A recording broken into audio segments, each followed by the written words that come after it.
The Brooklyn Nets were forced to disband their super team this past trade deadline, seemingly out of nowhere, as they traded Kyrie Irving to Dallas and Kevin Durant to Phoenix.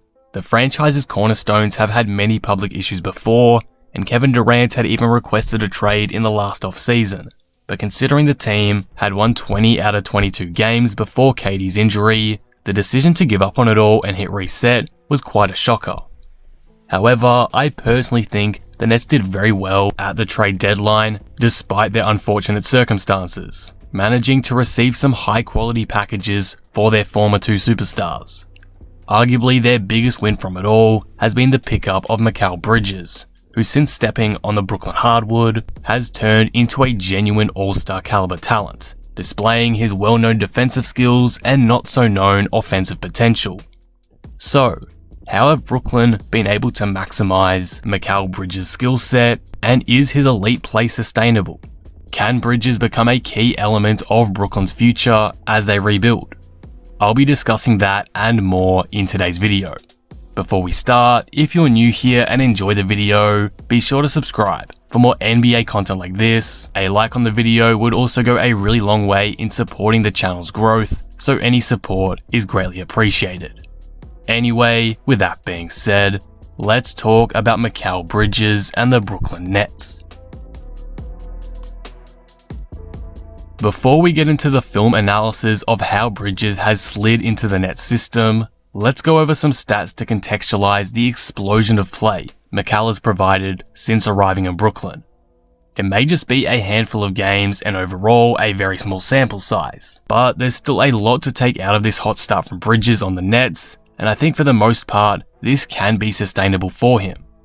In 3 games so far, Bridges is averaging 25 points per game, 6.3 rebounds and 3 assists, which included a 45-point explosion against the Miami Heat, an incredible breakthrough that put his full potential on display. With a bigger role, he's taking full advantage of the opportunity, now shooting 3 more field goal attempts per game than he did in Phoenix earlier in the season. And even on increased volume and usage across the board, Mikal's efficiency has skyrocketed.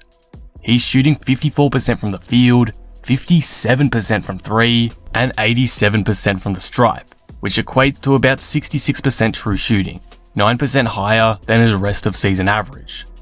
I'm not going to say this is all sustainable, especially the 3-point percentage, but even if he keeps that above 40% for the rest of the year, that is absurdly good. Mikal's usage has steadily increased since his rookie year, and so has his production and efficiency, as you can see on screen here with his true shooting percentages and points per game since his rookie year. This is a great sign that he can take yet another leap offensively in Brooklyn like he's starting to do. Bridges is not exactly a young player anymore, but as it's his first time with consistently high usage, there's still potential for him to grow into an even better offensive weapon, and we're starting to see that unfold already. Defensively, Mikal Bridges has been brilliant as well statistically, recording 1.3 steals and a block per game, but I'll break down how he's fitting within Brooklyn's defensive system a bit later. This 3-game stretch though definitely hints to the fact that he can be at the very least a borderline all-star to build around with the likes of Nick Claxton, who's having a Defensive Player of the Year caliber campaign, and Cam Thomas, who's also been hooping on a nuclear level since he took over the starting guard spot. Times are somehow more exciting than ever in Brooklyn. The potential of this roster and new nucleus of talent is incredibly exciting. But obviously, Mikal's time in Brooklyn has been just 3 games, so stats will only tell us so much. I think there's a lot more to unpack and highlight with the eye test though. So, let's now break down and analyze some film to see how Bridges is becoming a huge game changer for the Nets as they reset and retool their roster. Firstly, I want to take a look at Bridges' scoring improvements because, as I mentioned before, he's had career best games in Brooklyn in that department. Obviously, more opportunities to be a primary guy on offense compared to Phoenix has helped this, but Mikal is actually playing fewer minutes per game than what he was in Phoenix this season. So how have Brooklyn used him to unlock this scoring ability that we haven't really seen out of him until now? Bridges' biggest attribute offensively would have to be his shooting, whether that's from beyond the arc or in the mid-range. Brooklyn have made the most out of this with Mikal so far, getting him open corner looks like here as Simmons gets aggressive and collapses the Miami defense. Regardless of Ben's recent struggles, he's still an elite passer, so he whips the ball to Mikal in the corner perfectly, and Bridges punishes the Heat for the several feet of space they leave him. Brooklyn have also given Bridges the opportunity to take defenders off the dribble from the perimeter and pull up into easy looks in the mid-range, kind of like what they did with Durant. Considering Bridges' massive 7'1" wingspan, he's able to rise up over defenders and get good looks at the basket from wherever, whenever, it doesn't matter who's guarding him, which makes him such an audacious scorer. Like here against Miami, Bridges sizes up Strus and breaks him down with his handle, creating space with the crossover, finishing it all off with a nice mid-range shot. Just beautiful to watch. And here, he tries to get the quick first step on Jimmy Butler, but Jimmy recovers. Yet thanks to Mikal's wingspan, he can just flip the ball up and in from about 10 feet out.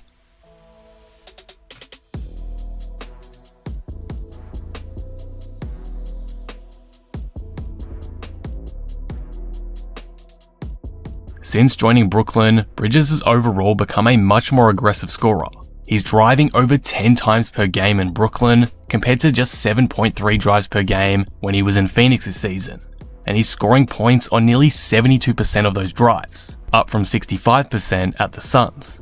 The Nets have generated these drives for Mikal, typically off of dribble handoffs, getting him to come up from the baseline, turning the corner on the handoff and then attacking the paint, like here, when he receives the ball from Simmons and powers his way into the smaller Heat defender, finishing with a tough and one bucket. These sets enable him to take advantage of his long strides as he goes downhill, and as you can see from these clips, it typically leads to some foul call or clean look at the rim for him.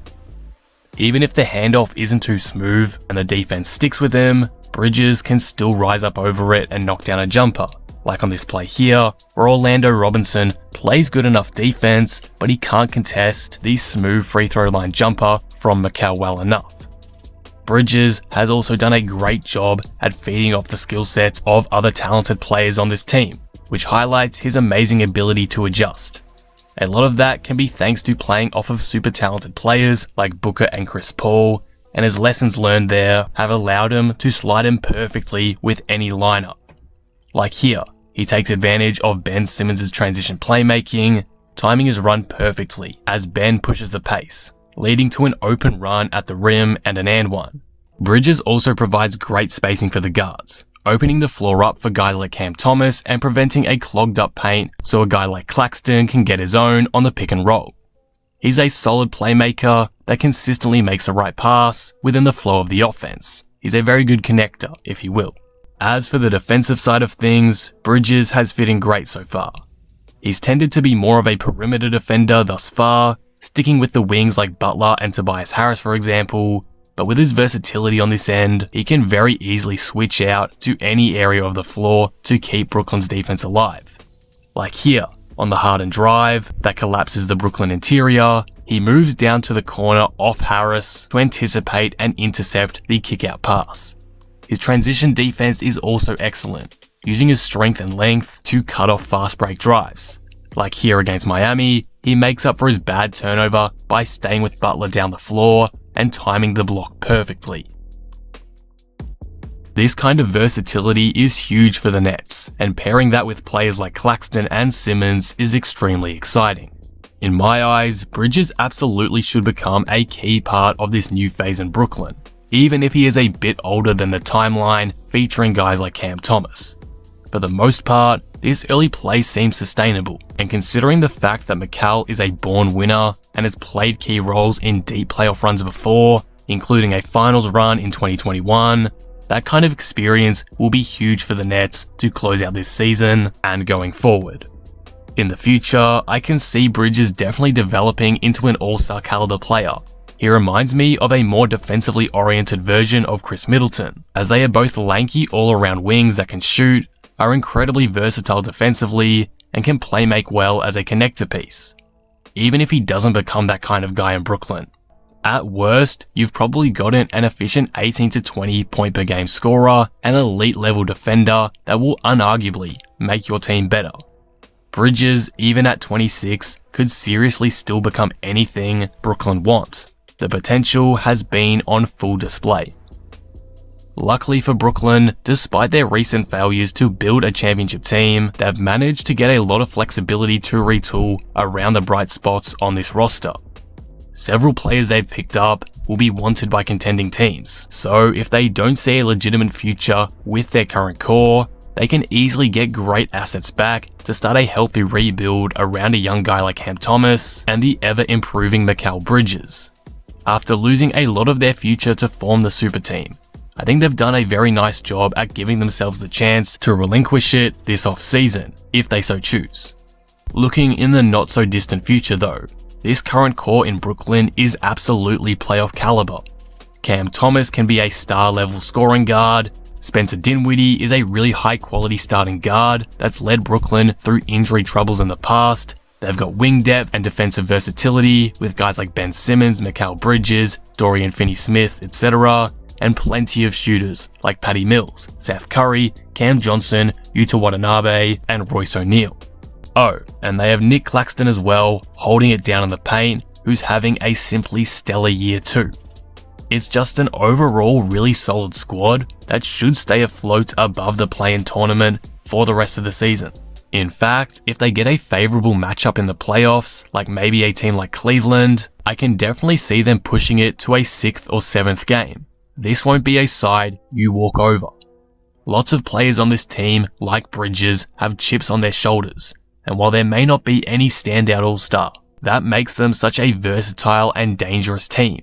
You can run the offense through so many of them, and so many of them can guard multiple positions. You just know a head coach of the caliber of Jacque Vaughn is going to take advantage of that.